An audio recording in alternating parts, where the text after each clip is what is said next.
Distinguished delegates, please seated. Distinguished delegates, as we have come to the end of the inaugural ceremony, I would like to give the floor to Mr. Luis Jimenez, Secretary of IFAD, for an announcement. Mr. Jimenez, please.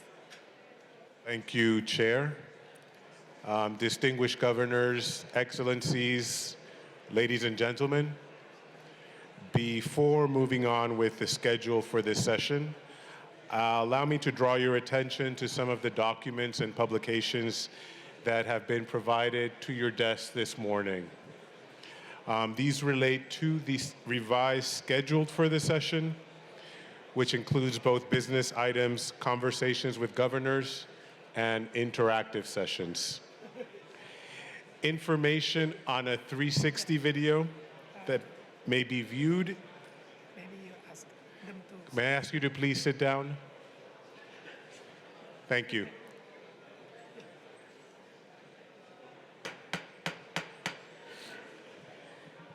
Distinguished delegates, please sit down, please.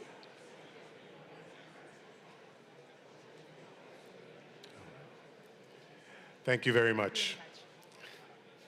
All right, just to continue, information on the revised schedule for the session is provided on the desk before you, and this includes both the business items and conversations with governors and interactive sessions.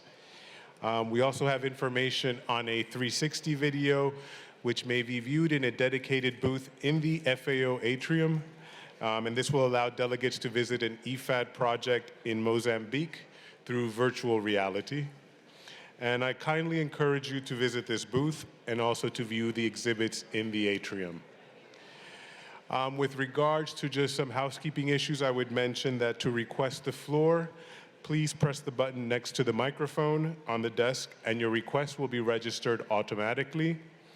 The list of speakers will appear on the screens to your sides in the room in the order in which the floor has been requested. One more thing is we are striving to improve the efficient use of time and ensure that all members have equal opportunity to intervene as needed. Please be advised that a 3-minute time limit has been set for your interventions during consideration of business items and the conversations with governors. Similarly, please keep your interventions as concise as possible during the interactive sessions in an effort to accommodate as many interventions as possible. Lastly, a short questionnaire will be tabled for you tomorrow to provide us with your feedback on the organization of the session of the Governing Council. We would very much appreciate receiving your comments, which are of great importance to us in a constant effort to improve the Governing Council sessions. The questionnaire should take no more than 5 minutes to complete. Thank you very much. Thank you, Mr. Jimenez. Distinguished governors, we will now consider the overarching theme of this session, investing in sustainable food systems to end hunger by 2030. Some questions to guide your interventions have already been shared with you on this topic, and they are now projected on the screen. First, at the 2019 SDG Summit, world leaders called for a decade of action to deliver the SDGs by 2030. What role do food systems play in this call to actions? What do we want our food systems of the future to look like? Secretariat may, yeah. So in the screen of the guide of the questions, if possible, but let me to continue. Yes. And second, what can IFAD do to best support countries to make their food systems more inclusive, sustainable, nutritious, efficient, and resilient? Before opening the floor to hear your inputs, I would like to invite Mr. Paul Winters, Associate Vice President of IFAD's Strategy and Knowledge Department, to give a brief introduction to this conversation. Mr. Winters, you have the floor. Thank you. Excellencies, we had discussion with Agnes Kalibata yesterday, the Special Envoy on the Food System Summit, and this is an opportunity for us to further discuss these issues. We clearly need to urgently change the way food is produced, supplied, and consumed if we're to adequately nourish a growing population in a way that's environmentally sustainable. But food systems are complex. So far, there are no concrete and clear pathways to enable large-scale positive food system transformation. We need to better understand the trade-offs that governments, farmers, companies, and consumers themselves need to make to better manage our food systems. We need to know what actions can be taken to transform food system. This implies a need for greater partnership across all sectors and across all actors, including the private sector, farmers' organizations, and civil society, to help rapidly drive transformations that are required. The Food System Summit is an opportunity to drive transformative change. It is also an opportunity to generate the consensus, knowledge, and tools to help stakeholders manage trade-offs and unleash the benefits of food systems for all people. The summit is expected to be driven by member states, and for that, we would like to have this conversation with you. So there are two questions that have now been put up. The first asks, in general, what can be done to transform food systems? The second asks, what can IFAD do in its investing in rural people to help transform the food systems? So with that, we look forward to getting your responses. Thank you. Thank you very much, Mr. Winters, for this introduction. I understand that the governors for Gabon and Norway have kindly volunteered to share their comments to prompt the discussion. Now I would like to give the floor to His Excellency Mr. Biendi Maganga Mousafo from Gabon, and then to Mr. Axel Jacobsen from Norway. Please.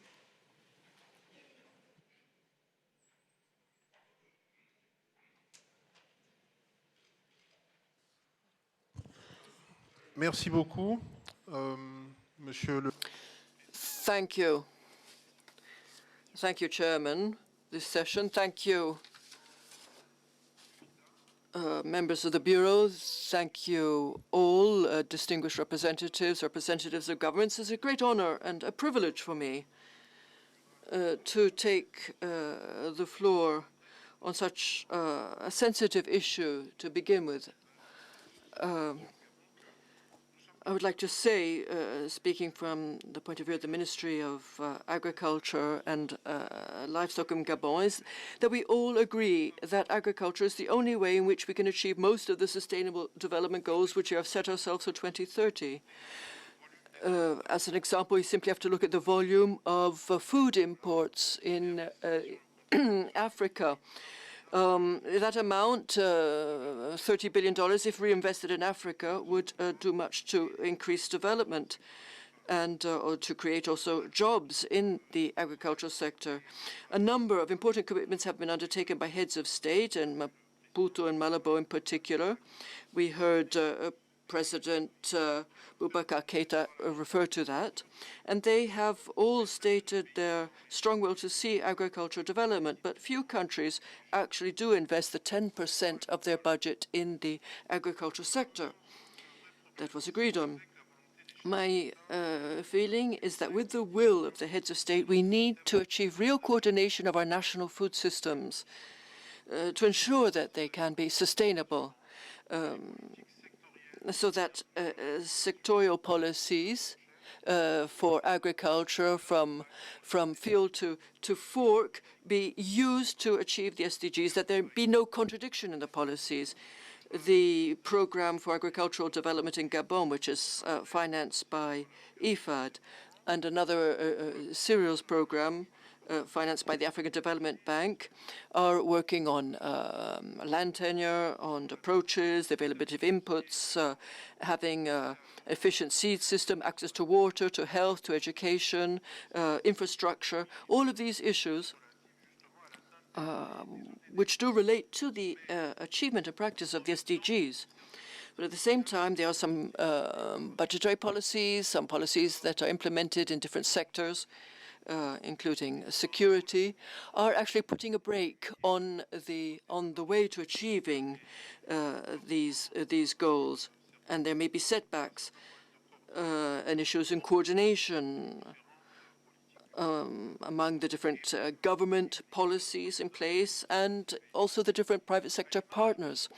So, reflecting what has been done in the international organizations which work in the area of food and agriculture and are working to achieve a higher level of coordination in the end-to-end approach promoted by FAO Director General, if we do wish to achieve the goals and the level of coordination that we hope for, we need to have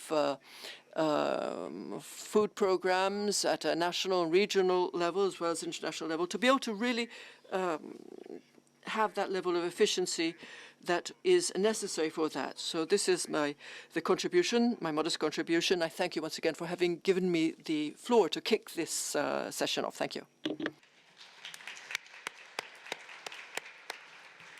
Thank you very much. Then Mr. Axel Jacobsen from Norway, please. Thank you, Chairman, Excellencies, ladies and gentlemen.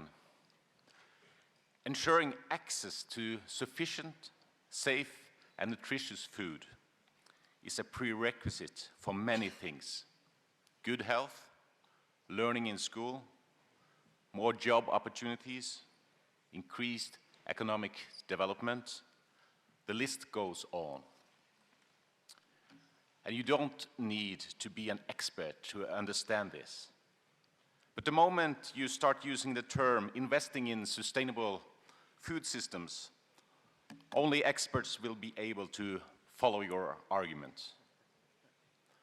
Luckily, I'm among experts this morning. You know that the number of hungry and malnourished people is growing, and that we are not on track to reach SDG 2. You are fully aware that we urgently need to prepare to feed a world of 10 billion people while respecting planetary boundaries. Last autumn, the Norwegian government launched a whole-of-government action plan on sustainable food systems in our foreign and development policy. We identified 4 key areas. First, food production, then value creation and markets, nutrition and diet, and also politics and government. A food system approach means taking an integrated approach to food security. It means breaking down the silos between different thematic areas. IFAD is well placed to support countries in their transformation of food systems, especially the poorest of the poor and smallholders in low-income and fragile countries. How we produce food and what food we produce are questions of vital importance, not only for nutrition and well-being, but also for the resilience of local communities and individual people's opportunities. IFAD can be a key player, but will of course need to build on its strength and niches to be an effective partner. This is no task for one organization alone. We need to forge partnerships for stronger impact. As all of you know in this room, food systems have the potential to be part of the solution to some of our most pressing global challenges, including inequalities, health problems, climate change, and biodiversity loss. I look forward to hearing from all of you, the experts, what roles and niches you expect IFAD to fill in the fight for zero hunger and sustainable food systems. I thank you.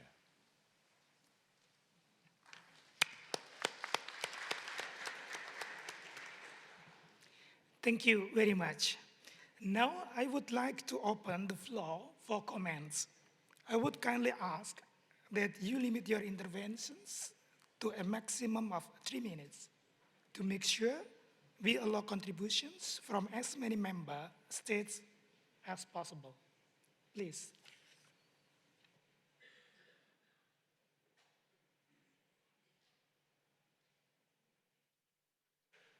Indonesia, and then followed by the United States of America. Thank you. Mr. Chair, Mr. President, Excellency, fellow governors, ladies and gentlemen. Very good morning to all of you. Today, overarching the theme of investing in sustainable food system to end hunger by 2030, I believe it is really appropriate choice of discussion. It will hopefully accommodate issues and problems faced by our farmers in maintaining food production in the midst of rising population, depleting natural resources, climate change, and natural disaster. As well as we would like to seek the opportunities with 2 strategies that we would like to propose. First is strengthening the innovative government facilities and financial support. And the second is enhancing the collaboration among multilateral organizations and private sectors. First of all, during this challenging time, Indonesia has been increasingly engaged with international communities to promote sustainable development goals through various measures, both within market regulatory and fiscal policy framework. For example, Indonesia is one of the biggest populous country in the world, 264 more million people. Amount of the nature of the investment as well the policy required to achieve these twin goals. With respect to the food security, for example, it is pursued through the setting of self-sufficiency targets, price stabilization, and Rice for Poor, Ruskin policy program, which it successfully delivers rice at subsidized prices, prioritizing poor for near poor households. And on the production side, fertilizer and all input subsidies are also provided to stimulate further domestic production, in addition to creating new irrigation infrastructure and improve agriculture productivity development. The government also recognized that our smallholder farmers and small-scale fishermen needs to be empowered by giving them access to agriculture extension, to markets and financial services. Further than that, we need the higher level of investment to help them produce with management, processing and marketing system to expand production. To support these measures, public sector financing will not enough. Government noted that 60% of the infrastructure development within next 4 years needs 60% or more private sector participation. It is really needed to build the development and strong food production system. Encouraging private sector investment, however, will not an easy task, especially since private sector or business naturally expects a healthy return from their investment. In addition, there will be bigger challenges for investment in rural areas, particularly in the most remote areas, which is lack of basic infrastructure access. To us, these are very challenging issues. Promoting public-private partnership is not only about creating opportunities to link private sectors with potential producers facilitated by the government, but also about creating favorable business environment by improving all supporting factors, such as infrastructure, government policies and regulation, as well as human resources improvement capability. Nevertheless, we have a strong commitment to poverty eradication by creating more job opportunities through investment promotion. We have been addressing issues on infrastructure adequacy and interregional connectivity to support economic activities. We have been simplifying permits and ease of doing business to attract direct investment. In the future, we look forward to see inclusive investment widely implemented, and especially for supporting public-private partnership on agricultural and fishery industries, that will be becoming the model for investment that is not just feasible, but also sustainable.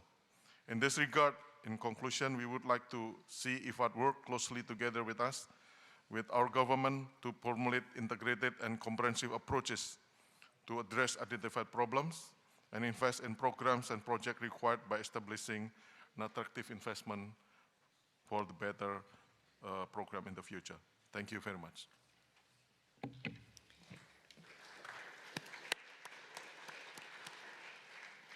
Thank you. Now United States of America, then followed by United Kingdom and Kenya, please. Thank you, Chair. Distinguished guests, Honorable Excellencies, ambassadors, and other guests, we are facing the most significant food security and nutritional challenges worldwide, from hunger and malnutrition to devastating protracted conflicts to climate shocks and pests we've ever known to mankind. Hundreds of millions of farmers today are unable to feed themselves and their families, let alone increasing global population in the meantime. In 2020, we have all the tools. We have needs for farmers to grow enough food to feed their families and to earn a decent livelihood doing so. We know how to mitigate climate shocks and increase resilience. We have data-backed, scientifically proven methods for addressing pests. We have innovative technologies and techniques such as mechanization, digital technologies, data science, biotechnology, gene editing, or other improved seeds. And we have successful micro, small, medium, and large agribusiness enterprises in both developed and developing countries who have the expertise and experience on how to make a livelihood in farming. What we need are public policies and frameworks that strengthen access to all the tools that we have for everyone. We also need training and exposure to different kinds of agriculture to help smallholders break the cycle of poverty, malnutrition, and hunger. We have the most advanced toolbox in history, and we must take advantage of that toolbox accessible to all farmers worldwide. In closing, we cannot no longer allow slow-moving bureaucracies, ineffective public policy to stand in the way of meeting this very urgent need. The time is now. Humanity cannot afford our failure. Thank you.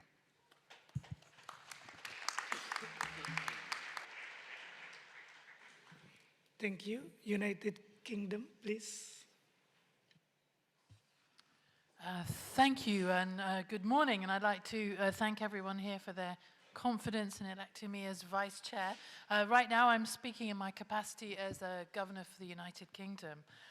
I would like to start off just by thanking IFAD President for his statement earlier. As he said, our global food system is not working.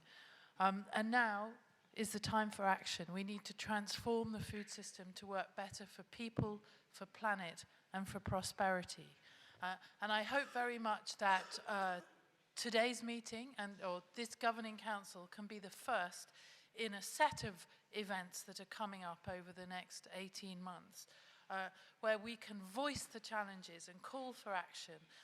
And after this meeting there'll be the Nutrition for Growth Summit in Tokyo, then we'll have COP26 in Glasgow, and then the Food Systems Summit in 2021. And as I said, I hope we can use all of these meetings to unite together and call for action to make progress on SDG 2. Turning briefly to the second question posed, what can IFAD do? I think, indeed, working with others is a key part of the challenge. And it's part of the challenge that we need to make systemic change. And I was really pleased to see that IFAD has made so much progress on raising co-financing with others. And we'd like to see ambitious targets for this moving forward. including for climate co-financing. And we urge IFAD management and members to encourage greater collaboration across the agriculture and climate change architecture to achieve this. I think working in the same direction as other agencies in the food system is also really important. And the SDGs provide the direction right across the agriculture and food security international architecture. This is the decade of delivery on the SDGs, and we encourage IFAD, together with other agencies, to monitor and to measure what difference we are making to the specific SDG indicators. Thank you very much.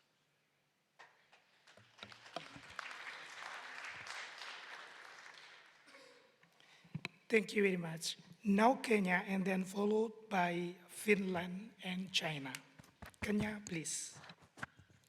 Thank you, Chairperson, for giving me the floor. While supporting the contributions of other countries, we would want to add a few aspects onto the whole approach by saying that sustainable food systems must adopt a One Health approach, addressing all factors towards food safety, minimizing food losses, wastage, and wastage along the entire value chain. It should also adopt sustainable utilization of the natural resources, especially water, land, and the entire ecosystem. Ending hunger requires increased and sustained food systems, which must be comprehensive, inclusive, efficient, children, youth, and women considerate in their design and both in the implementation. Sustainable food systems should also be able to increase incomes, create wealth, and sustainable livelihoods of the millions of people who depend on this sector. Lastly, sustainable food systems should be able to avail wholesome nutrition, food nutrition for active lives and the overall well-being. Lastly, we want to thank IFAD and all the other partners for the good work they've been doing, and we look forward towards more support and more collaborations. Thank you.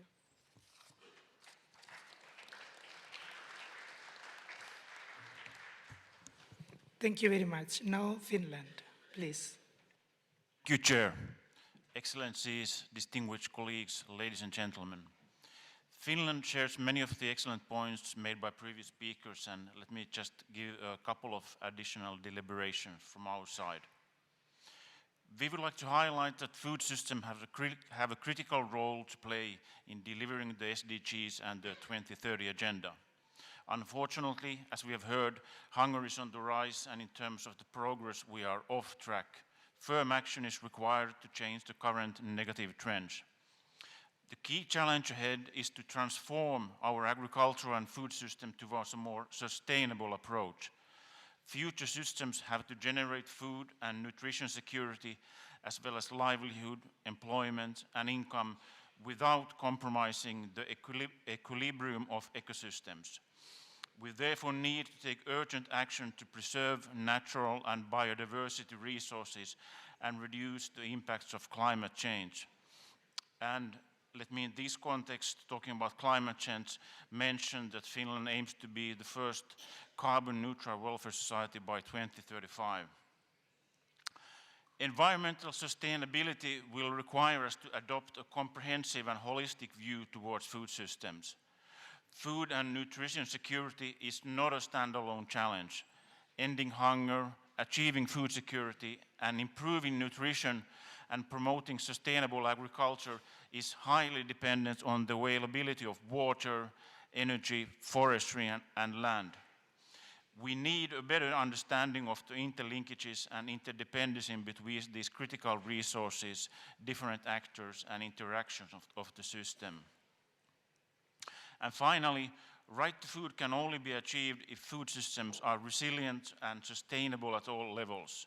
For this to happen, we have to get all the actors on the board.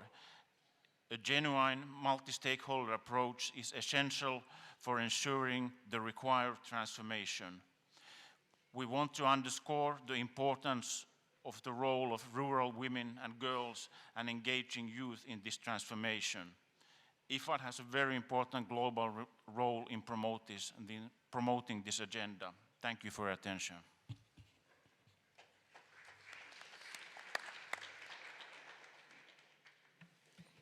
Thank you very much. Now China, and followed by Malaysia and Canada.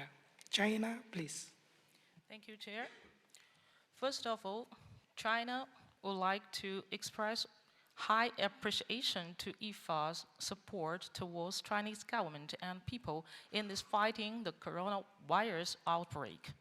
This support and solidarity will encourage Chinese government and people to have more confidence and strength to win the battle against the epidemic and save more people of this world. This support also strongly demonstrates IFAD as a member of UN family has always bear the humanitarian spirit on its way forward. And this support will further consolidate the partnership between China and IFAD, which established since. We would like to thank the IFAD management for the efforts and this well-prepared session. And regarding this topic, we have the comments as follows. We have less than 10 years to achieve the 2030 agenda for SDGs. However, the current food security and poverty situation remains severe. Developing countries, whether low-income or middle-income countries, face challenges in ensuring food security and poverty reduction.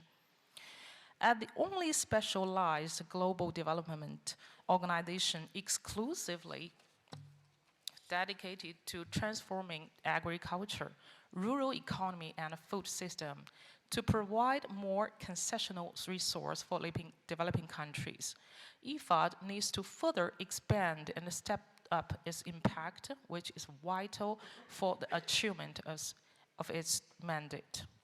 China is a developing agriculture country. While doing its own development work, China has always actively participated in global development cooperation. In recent years, the Chinese government has been committed to promoting cooperation with developing countries in the field of global food and agriculture on the basis of equality, mutual trust, mutual benefit, and win-win, solidarity, and mutual assistance. Through the SSTC, it has made important contribution to improving food security and nutrition in developing countries and helping to eradicate poverty and hunger worldwide. At present and in the future, China will be willing to continue to strengthen mutually beneficial cooperation with IFAD, continue to actively share Chinese knowledge and experience in developing agriculture and solve food security issues, and help our developing countries, especially low-income food deficit countries, develop food production and sustainable agriculture, contribute Chinese wisdom to address global food security and eradicate poverty. We also hope to see more cooperation among RBAs in this regard and wish the Food System Summit 2021 a complete success. Thank you very much for listening.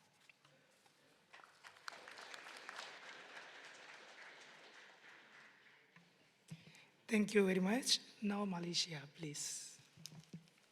Distinguished ministers, honorable guests, ladies and gentlemen, first and foremost, allow me to thank management of IFAD and also all the parties concerned in the successful organization of this conference and also for all the arrangements that's being done. I also like to welcome and thank the President of IFAD for his statement this morning. On that note, I would like to state that just to follow up that despite the fact that we are just 10 years out of deadline to meet the Sustainable Development Goals, evidence indicates that the meeting of the goals, particularly in certain regions, will require a steep change in the quantity and quality of the financing made available. US 2.9 trillion per year are needed to meet the SDGs.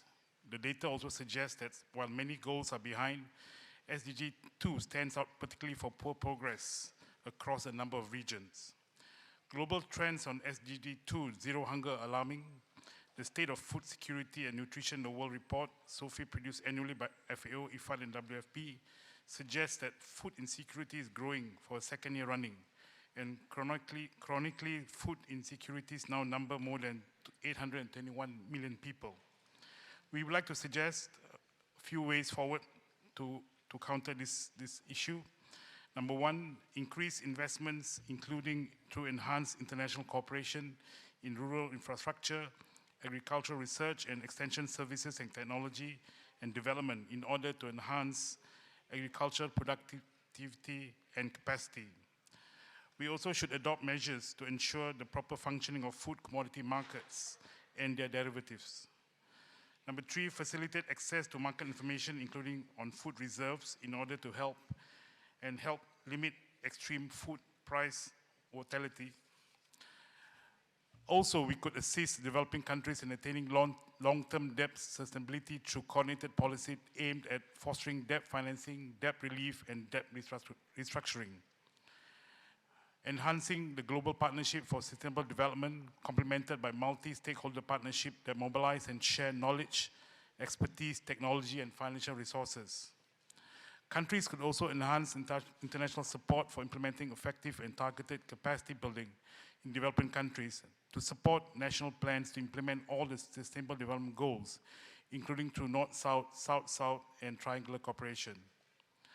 We also need to look at investments in rural agriculture that can be an effective tool to integrate rural farmers, mainly smallholders and family farmers, into value chains to increase their income, reduce poverty, and end hunger. We also welcome the two new modalities as proposed by the President of IFAD under the 12th replenishment, particularly to private and public and private partnership programs. Malaysia looks forward to working closely with all members in trying to achieve this objective. Thank you.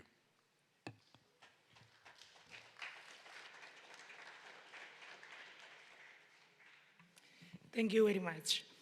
Now Canada, and followed by India and Netherlands. Canada, please. Thank you very much, Chairperson.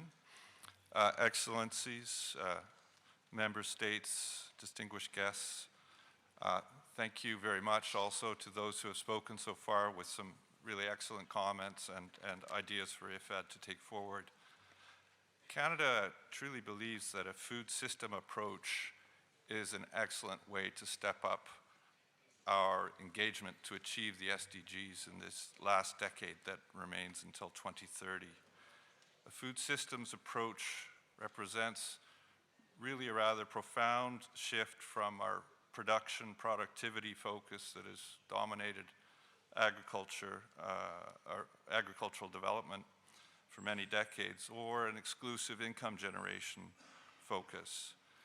Food systems approach forces us to change our perspective and to focus on how decisions about food and agriculture are made all along the trip from, as our European colleagues would say, from farm to fork and beyond. When you look at decisions about food, when you take that perspective, which foods to eat in the household, how to prepare them, what to plant, how to store crops, when to sell, you understand very quickly that many of these decisions are taken by women in the household. IFAD has a lot to bring to the table and to this discussion on how to implement both the food systems approach and a gender transformative food systems approach to achieving the SDGs. IFAD has great experience really at the front end or the last mile of poverty in employing its household approaches to understand that dynamic that goes on in the household and how best to intervene, or more appropriately, to support partners to achieve different outcomes. Gender transformative approaches in agriculture and a food systems approach really has great potential to attack poverty at its roots, to unlock hidden potential throughout the food system, and to create new and better quality jobs for women and youth. Thank you, Mr. Chairperson.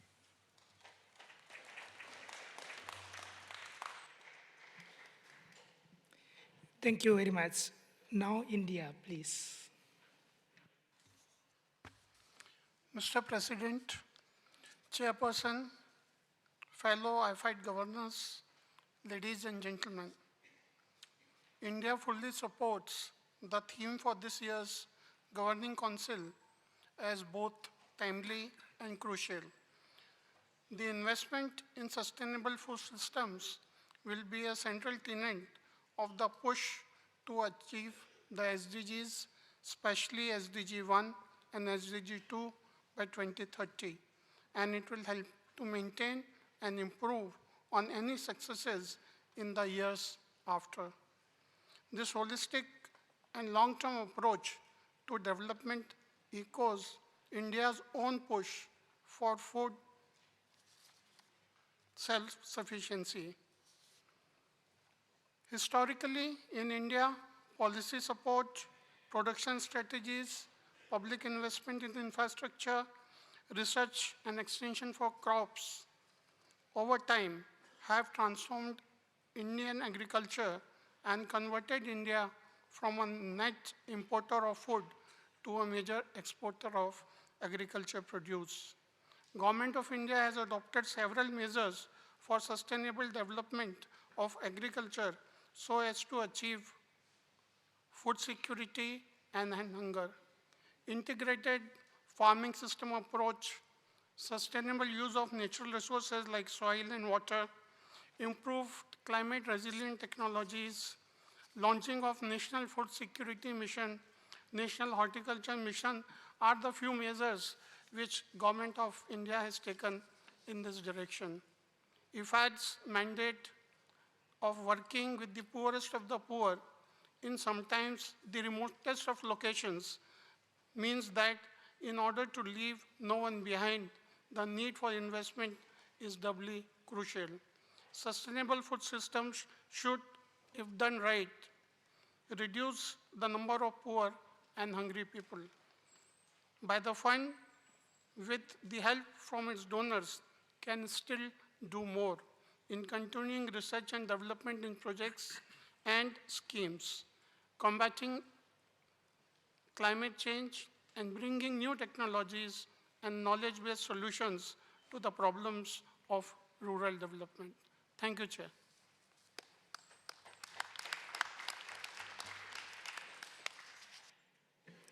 Thank you very much.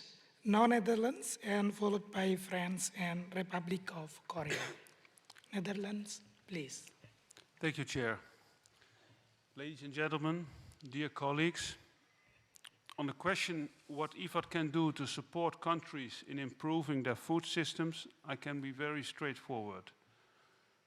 Fully commit yourself as IFAD to the very ambitious exercise which is currently underway under the umbrella of the Committee of the World Food Security Organization, CFS. An exercise which has been started to establish a set of guidelines on food systems and nutrition. And when I use the word commitment, I think of commitment in terms of participation in the current policy process, where we try to formulate a set of guidelines, as well as commitment later on, when the guidelines have to be put into practice and countries need support from organizations like IFAD. In this respect, I'd like to recall the magnitude of the current exercise and its ambition. The current consultation process is on a scale which is unprecedented. Last year, hundreds and hundreds and hundreds of stakeholders from every corner in the world, producers, consumers, scientists, NGOs, private firms, etc., have been consulted, which has led to an enormous flow of information and accumulation of knowledge. And the ambition is sky high. How to reshape and promote food systems to ensure that the food will contribute to sustainable and healthy diets, and that the food is available, affordable, acceptable, safe, and of adequate quantity and quality.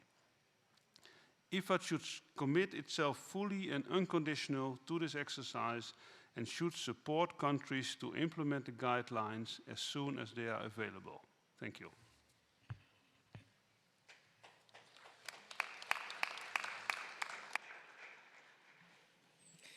Thank you very much. Now, friends, please. Merci, Monsieur le Président. Thank you, Chairman.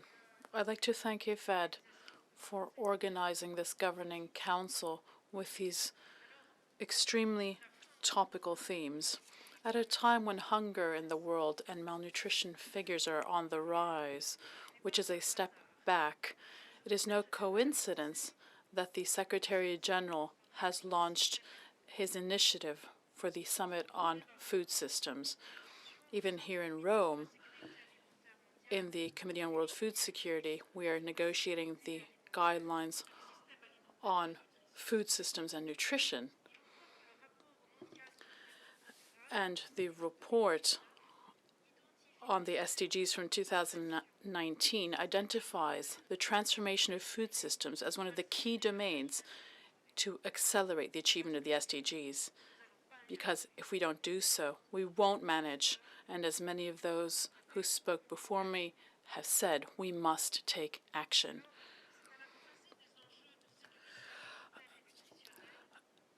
As the challenges to do with malnutrition, climate change, and the fight against poverty come together, the need for inclusive and healthy food systems which are sustainable becomes clear in order to transform the sector.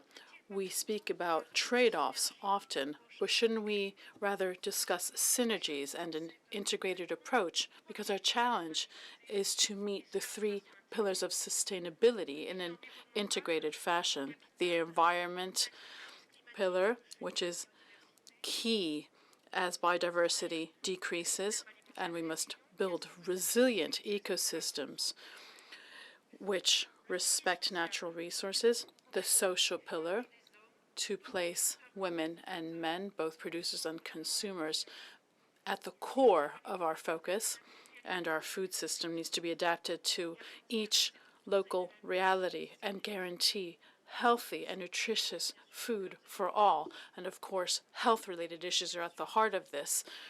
And as many others have said, of course, women play a crucial role here.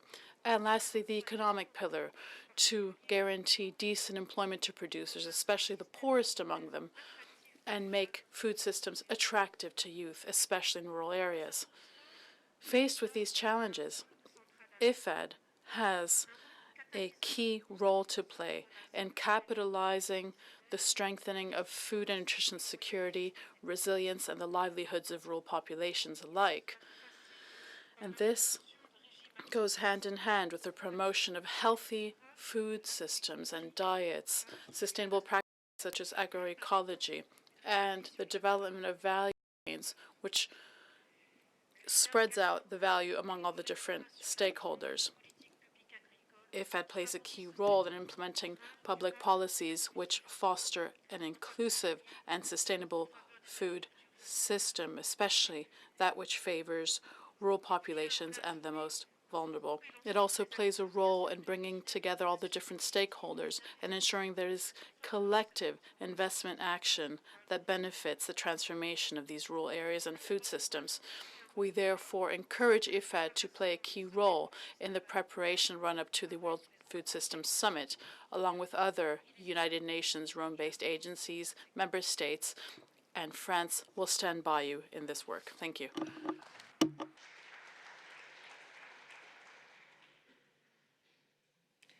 Thank you very much. Now, Republic of Korea, Mexico, and Japan. Republic of Korea, please. Very much, Mr. Chair. Good morning, Excellencies, ladies and gentlemen.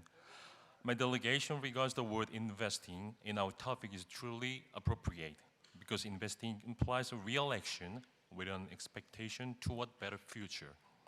In this context, I would like to particularly touch upon two issues: who has to invest and what it should look like in the sustainable food system. First, regarding subject of the investing, I believe that no one in this world is free from the SDG 2030. This means not only the member countries that the distinguished governors in this room represent, but also private companies, foundations, other international organizations are also responsible for supporting and contributing to the sustainable food system. That's why we need more synergistic partnership. Next, speaking of the object of the investment, I believe it is crucial to have an agreeable concept or definition of the sustainable food system from the beginning. Of course, we may have several good criteria for it. One of the criteria could be, if it is to be called as sustainable, that it has to provide adequate nutrition through the food system in order to keep people healthy in environment-friendly manner. I believe that today's consultation can be a good basis for the upcoming Food System Summit next year. Last but not least, I'd like to request IFAD to work with its competitive advantage as a UN agency and IFAD at the same time, dedicated to agricultural development and rural transformation. Thank you for your attention.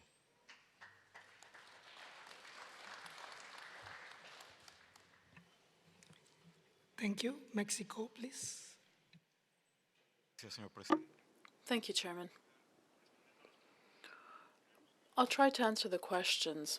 We feel that food systems need to meet current challenges, and they vary over time, especially those challenges that have to do with food systems.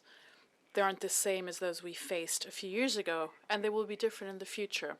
Firstly, the rise of the world's population means that by 2050 we need to produce twice as much food. That's the first of our challenges. The second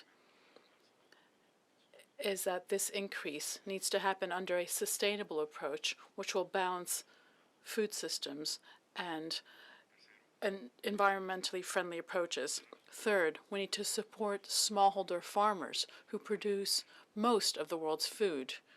We need to support sustainable production, marketing, and access to value chains. These are tasks which are still pending in many of our countries. Mexico is taking measures in this respect. We are supporting the agro-industrial sector. The sector has taken measures which improve the sale of high-quality food, both in Mexico and across the world. For smallholders, the government has a production for well-being, sowing life. This is a program which helps smallholders in their marketing efforts. Both programs focus on enhancing the breadbasket in Mexico. The second question, what can IFAD do? IFAD can work hand in hand with countries so that their food systems can become more inclusive and sustainable. It can promote nutrition, efficiency, and resilience, and health-related and food safety issues as well across value chains. What's most important here is the added value that IFAD brings. IFAD's expertise in harnessing the potential of our resources and supporting projects, as well as synergies with other international agencies. IFAD has specificities and a know-how which can help countries with similar situations replicate programs and projects and the successes seen in other countries.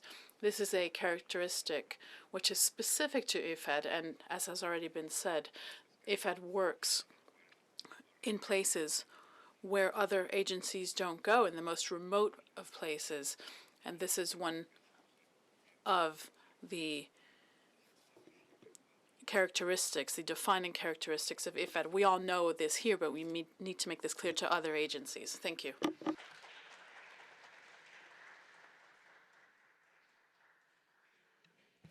Thank you. Now Japan, followed by Switzerland and Angola, please.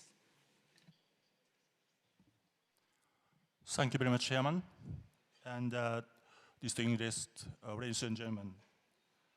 Firstly, we'd like to emphasize Japan has made big contributions to IFAD, and we are going to continue to support you as much as possible. Second, this year, Japan will host a series of big events worldwide. Firstly, in July and August, we are going to host Tokyo Olympics and Paralympics. And in December, we are going to host a Tokyo Nutrition Summit 2020. It will be convened in this December. As a nutrition summit, participants will discuss the challenges we are focusing worldwide and key actions we should take. Japan will seize these opportunities to raise awareness of the international community and participate in the actions for the achievement of important global goals, such as poverty eradication, food security, nutrition improvement. So we hope that the outcome of Nutrition Summit in Tokyo will be reflected in the Food System Summit in 2021.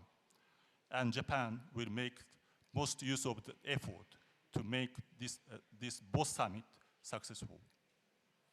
And third, thank you very much for your IFAD 12 strategies explanation.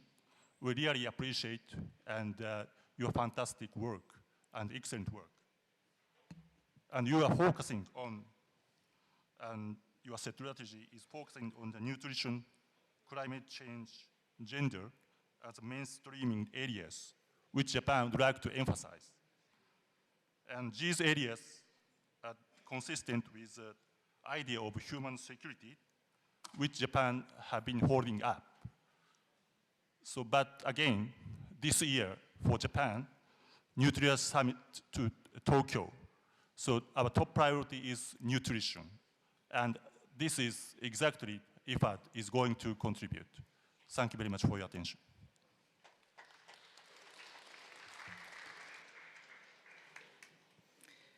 Thank you very much. Now, Switzerland, please. Thank you, Mr. Chair, Excellencies, ladies and gentlemen. Switzerland supports and, of course, welcomes very much the project of the UN Summit on Food Systems that reaches beyond agriculture to include other areas like public health, the environment, and climate change, and thereby moving beyond the existing institutional setup. Urbanization, high interconnectivity, as well as innovation are fundamentally shifting the way humanity is producing, processing, distributing, and consuming food.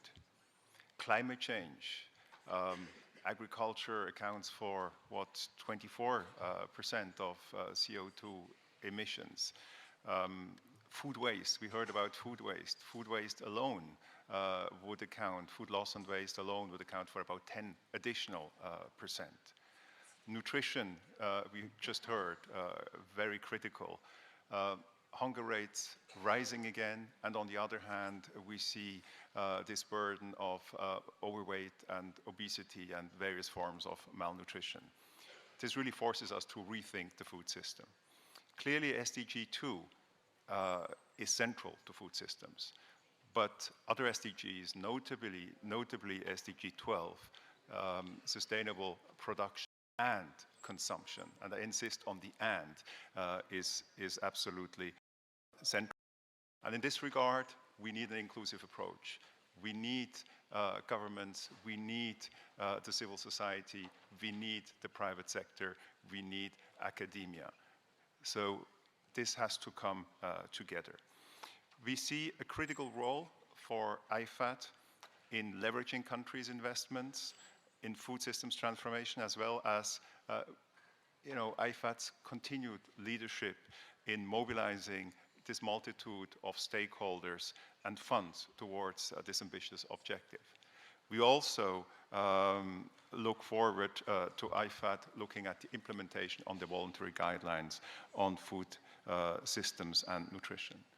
And last, let's not forget the social aspect, which unfortunately often happens in this type of conversation.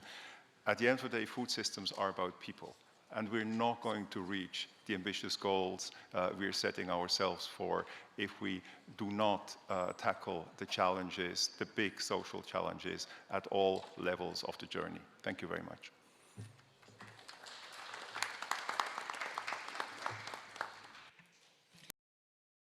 Now,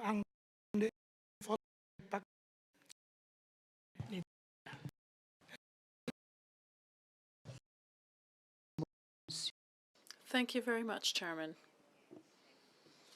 Firstly, I'd like to congratulate you, Chair, and the team as a whole. I'd like to express thanks for all the support that IFAD has provided us with to date.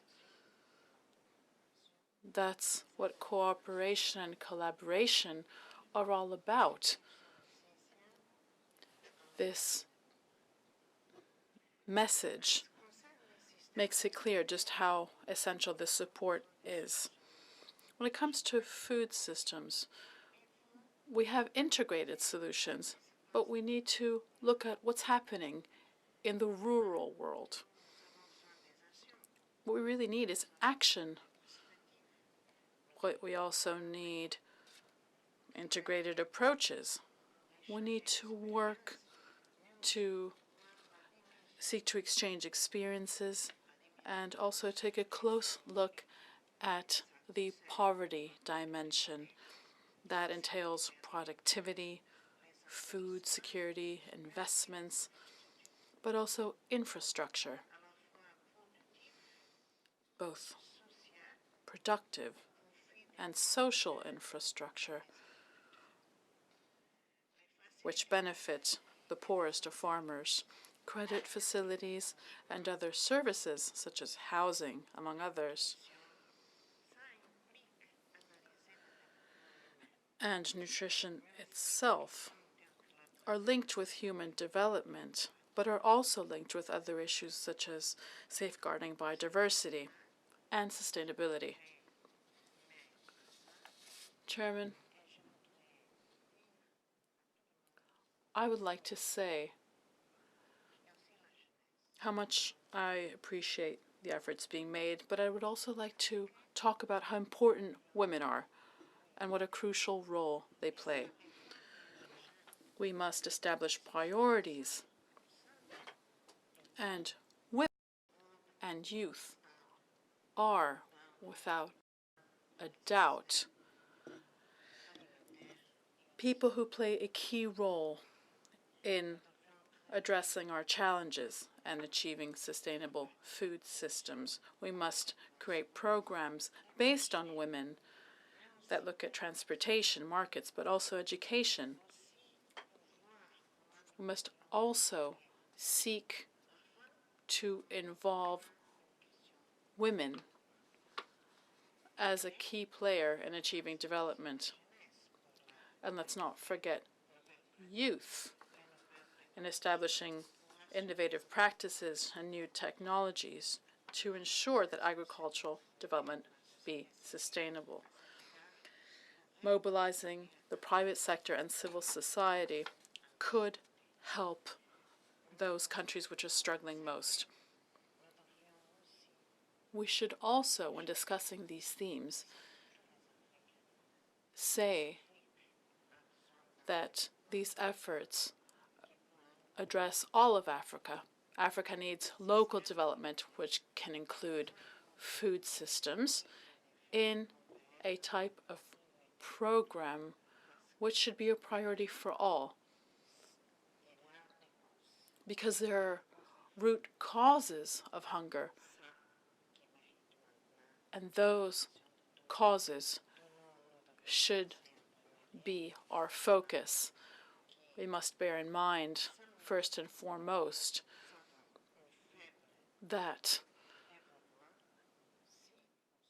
we only see weak development when we do not tackle poverty. Poverty and hunger are enmeshed with development. Thank you very much.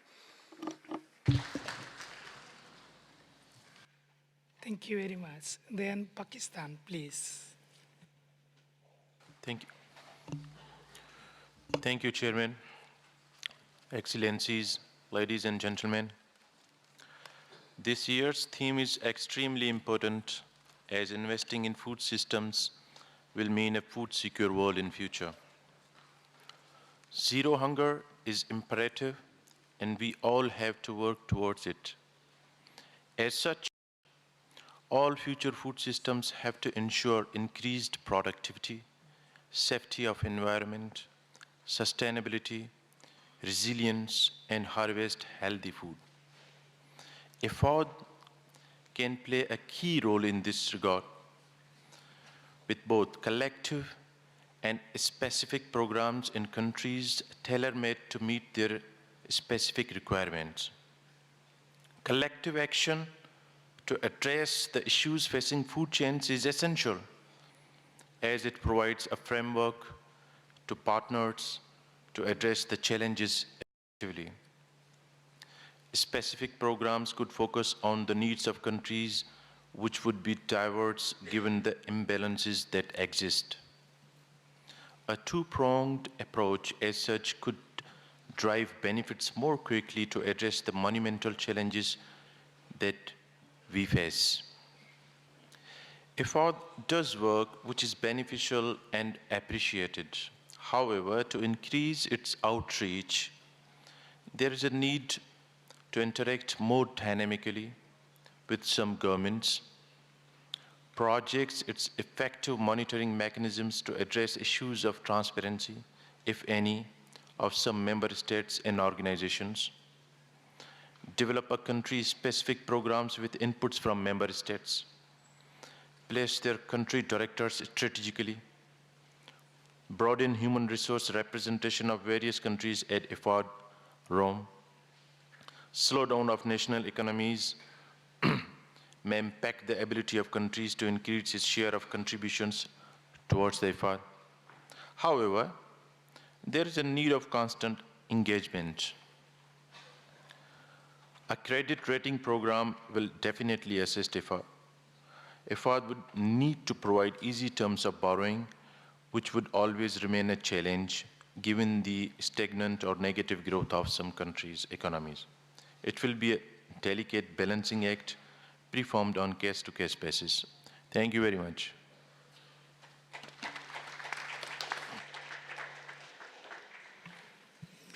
Thank you very much. Then, Guatemala, please. Muchas gracias, presidente. Primero. Thank you, Chairman.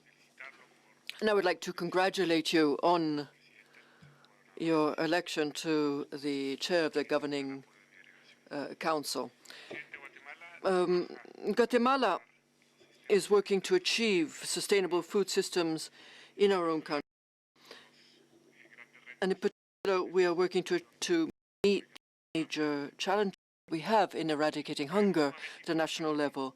We think that it is highly important that there be the involvement of IFAD in these efforts, and it should not be only its own effort, but it should be an interagency effort with the involvement also of states and the participation of civil society, in particular of the private sector.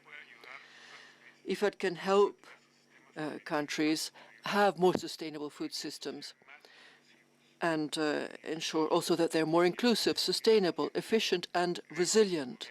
We believe that governments should create the political space and the community participation that is important so that the communities themselves can express themselves democratically.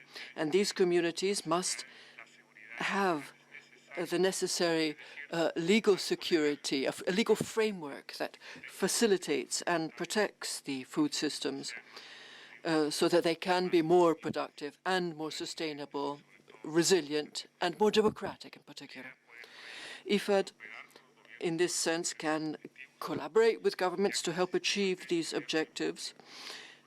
And having a more community-based focus is important to be able to increase at a national, regional, and also international level our efforts to achieve these objectives. We believe that a community-based approach is a way to achieve these objectives, and IFAD may be a major ally. Social economic integration is essential to achieve these targets and essential to eradicate hunger. Thank you.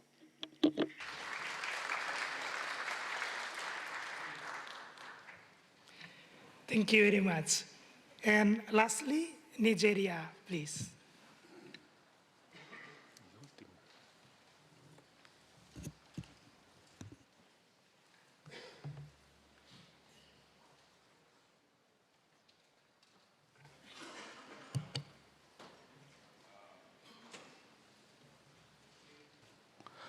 I would appreciate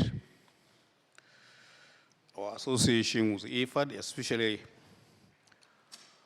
in three major areas: there's LIFE program, value chain development, as well as climate change. I think on our part in Nigeria, one of the most important issues we realize is that if we are going to raise substantially food production in our country, we have to mechanize. And this is one of the programs that we put before us. And I think within the next 1 or 2 years, we'll put a program that will cut across most part of the country in this area of mechanization. The other fundamental issue I want to raise is that we can produce food to feed, but then we have to create a linkage between the agricultural sector and the industrial sector, because this is where you can be able to employ large chunk of people and remove them from poverty. This may be a much bigger problem and much bigger ambition, but it has to be critically noted that if you want to create jobs, that link between agriculture and the industrial sector must be created and strengthened to create a sustainable, long, vertical, and horizontal value chain. The other aspect which I think is of most concern to us is research and extension service.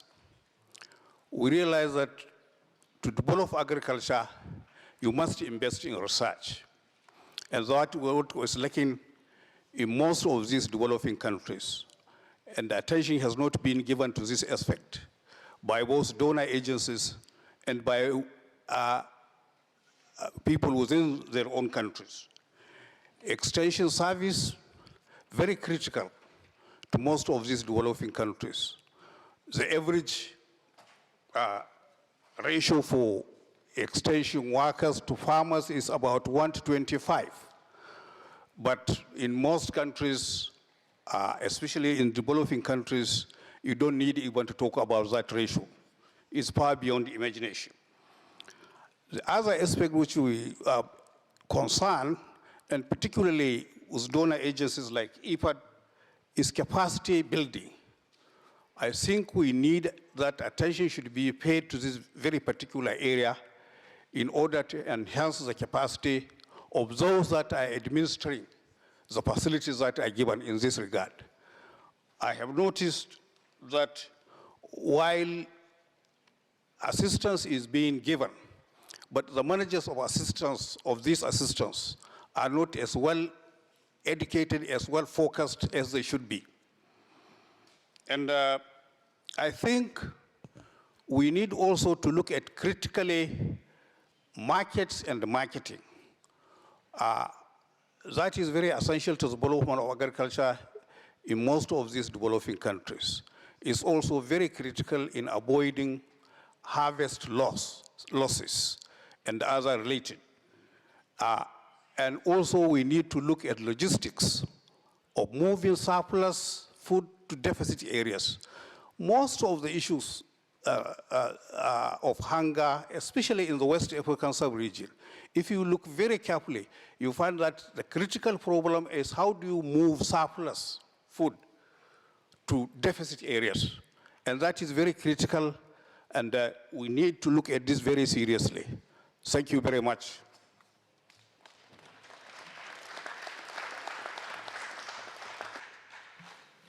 Thank you very much. Just appeared at my screen. Two other member states want to deliver their interventions. Sovereign Order of Malta and Germany, please. Thank you, Chair. I'm intervening on behalf of the Sovereign Order of Malta, which is a lay religious order linked to the Catholic Church. and the subject of international law, which has diplomatic relations with 109 states, which are also sitting here in this August Assembly. The Sovereign Order of Malta also has observer status at the United Nations, why I have the privilege to address you. The Sovereign Order of Malta has activities of a humanitarian and social nature in 120 countries, providing social services, health services, and increasingly also food and nutrition services and resilience building.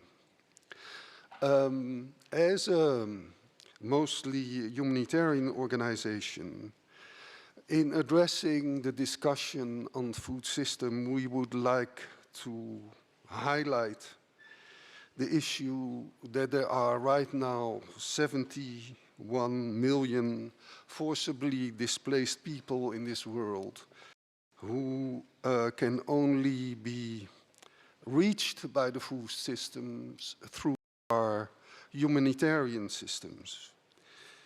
And in the discussion, in the preparation of the summit on food systems, we will have to pay due attention to ensuring that refugees, migrants, and internally displaced persons are adequately taken into account so that they get the benefits of the world's food systems that they are entitled to. Thank you.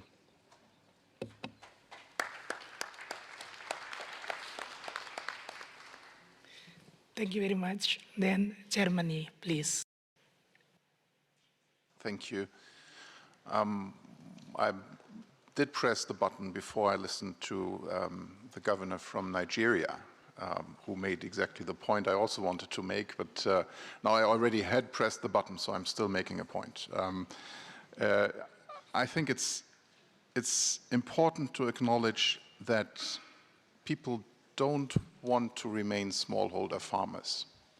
So if you are in a village and you are a smallholder farmer and you have 5 children, it goes without saying that your subsistence farm will not be able to feed 5 of them. So 4 will have to look for other businesses anyhow. But sometimes even all 5 move away to cities. That's why urbanization is taking up speed. Because if they were to remain in the rural areas and to continue farming, they would like to grow their businesses. And that's why these food system approaches are so important. Not only do they need to modernize their farms, to extend their farms, to automatize their farms, if not at a later stage to industrialize their production, they would also like to put value chains in place, because you can make such a lot more money if you just don't grow tomatoes, but if you also produce a tomato sauce out of them.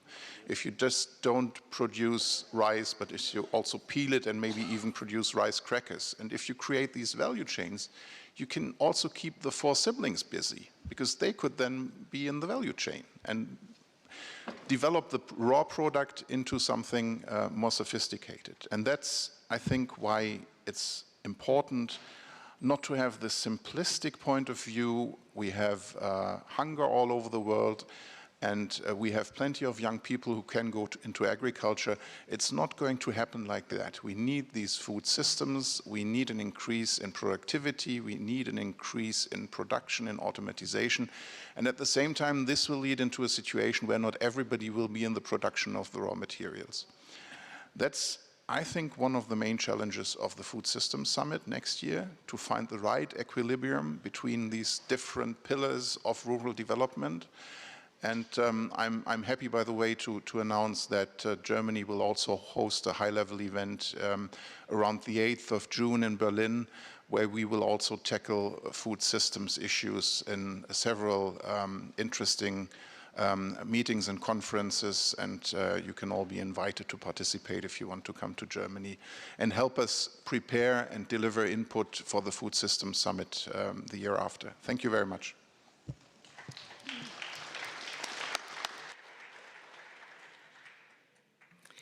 Thank you very much. Then Syrian Arab Republic. شكرا سيد الرئيس. طبعا الشعار المطروح لاجتماع المحافظين الاستثمار في نظم التغذية الزراعية المستدامة للقضاء على الجوع. Thank you very much, ladies and gentlemen. The slogan of investing in resilient food systems is certainly a very realistic and important one. However, to achieve this objective, we have to work hand in hand and ensure cooperation amongst all countries so as to be able to cut back on hunger from now until 2030. Now in Syria, we have been implementing various policies to fight against hunger, and amongst them, there are certain ones that are very interesting and that we would be very happy to describe to you today. First of all, there is a policy to improve the agricultural sector, one which will be implemented in a way as to improve the productivity of the agricultural sector. We have also focused on support to small holders and small producers, including the poorest, because the majority of food producers are actually small holders. And we have taken measures so as to safeguard our natural resources and ensure their sustainability, particularly in the light of climate change and its impact. We have also focused on rural women and their role in food production, and we have given a very important role to women for them to play, because we feel they can also contribute to improving productivity. We have also focused on agricultural research. Now we are facing various challenges, scarcity of resources, for example, and we are having to deal with exceptional conditions. But despite this, the government has been able to continue to give its support and recognize the priority of the agricultural sector so as to ensure the development of that sector and help in its reconstruction. Now, certain economic models, including the illegal economic embargo that has been placed on our country illegally, is something that is having a great deal of causing a great deal of difficulty for us in achieving our model. It is something that is an obstacle to our efforts. Now, our first objective is to guarantee the survival of these small producers and poor farmers so as to improve their economic conditions and survival. Thank you very much, ladies and gentlemen. Thank you very much. Considering that no other member states want to deliver their interventions, now I would like to invite the management of IFAD to deliver a response. Please. Thank you. The main purpose of this was to get feedback, so we greatly appreciate the comments that have been made, and we've been taking notes. And I know a number of you wanted to speak yesterday with Agnes Kalibata about the Food Systems Summit, and we're not able to, so we'll make sure that we also provide the input that was provided here to her. Maria and myself are working with her closely on the Food Systems Summit, so we'll be sure that, that she's aware of the comments. As I said, it's mostly for feedback, but let me highlight some of the things that I've heard here. The first is the importance of rural areas and food systems for the Sustainable Development Goals. There seems to be general consensus around that, and I would only urge you all to spread that message beyond ministries of agricultures and in development so that people are aware of the importance of food systems. The Secretary General has made it clear that this is going to be a key part of the decade of action that's coming forward for the SDGs, and it requires that we go beyond the normal space that talks about these issues. We've talked here about a number of key parts of that transformed food system. We want sustainability, addressing issues of climate and environment. We want nutrition to ensure that we're addressing malnutrition, but also issues linked to obesity that a number have mentioned. We want resilience and recognize that there's issues of conflict, there's displacement, and that we need to build resilient food systems. We, of course, want efficient food systems where resources are used well. And then the one that's quite big for IFAD, of course, is inclusion. And a number of you have mentioned gender and youth, small-scale producers. These are all our core mandate. This is what we do and have done for 40 years. So we appreciate you reminding us always of this mission.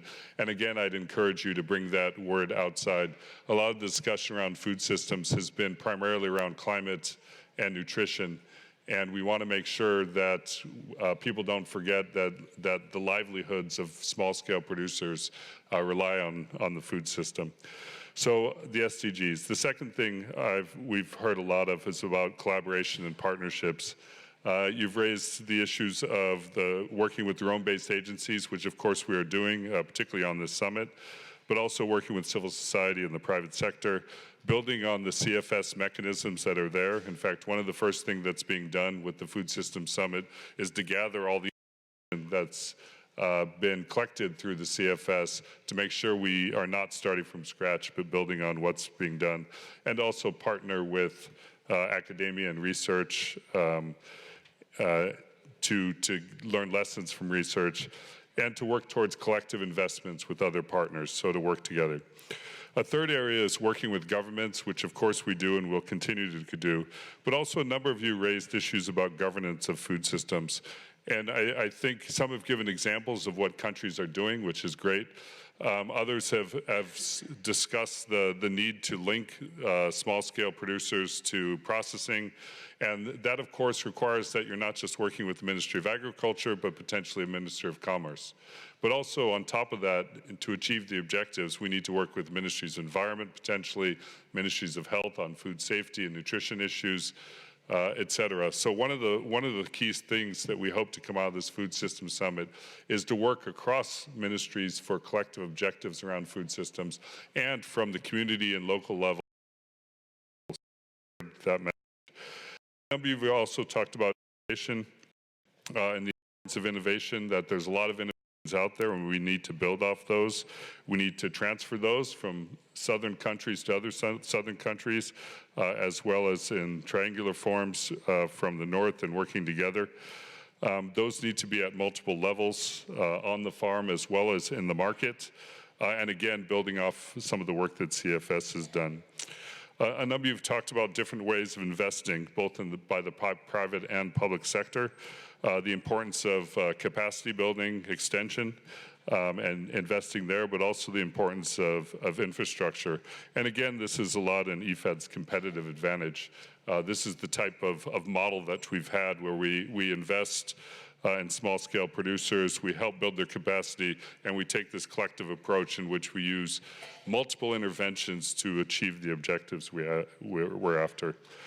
It was also raised, we've cited a lot the SOFI report, as we should. It's great data and keeps us aware of what's going on, but a number have also raised the need for continued information, for more measurement, for more monitoring, and that we make sure that we are collecting the sufficient information to know how we are progressing. Are we getting where we need to go? Where we are progressing? What countries are doing worse? What regions are doing worse? And what actually works? What's the evidence out there, and what can be done? And to work with, again, with researchers and academia to do that. There was a comment in particular that struck my mind about not just focusing on trade-offs between these areas, but looking for synergies. And that is one of the intentions of this Food Systems Summit, is to make sure we're looking for win-win situations. So if we're going to be investing in livestock, which is a great income generator for poor households and a great source of animal protein for children within households, can we do it in such a way in that we win in terms of productivity, in terms of nutrition gains, but also we win in terms of reducing climate emissions? And so those are the kind of things that we need to look for to build those kind of synergies. We also heard about building off existing events, the Nutrition Summit, the Tokyo Olympics. We have a whole mapping of all of these events, including the ones happening in Rome, but around the world, and we'll make sure that, that we build off that. And then finally, just a note that we did, was brought up the idea that people do need to have choices within the food system. And part of those choices are going to be producers, but part of them might be other things as well. But this is a critical part. We need to give opportunity for people to have choices. If you don't invest in rural areas, if you don't invest in sustainable, nutritious, inclusive, efficient, resilient food systems, then people won't have opportunity and won't have those choices. So we need to do those kind of investments to have those choices. So thank you very much for the feedback. As I said, it's extremely helpful for us, both for IFAD looking forward, but also for our contribution to the Food System Summit. Thanks.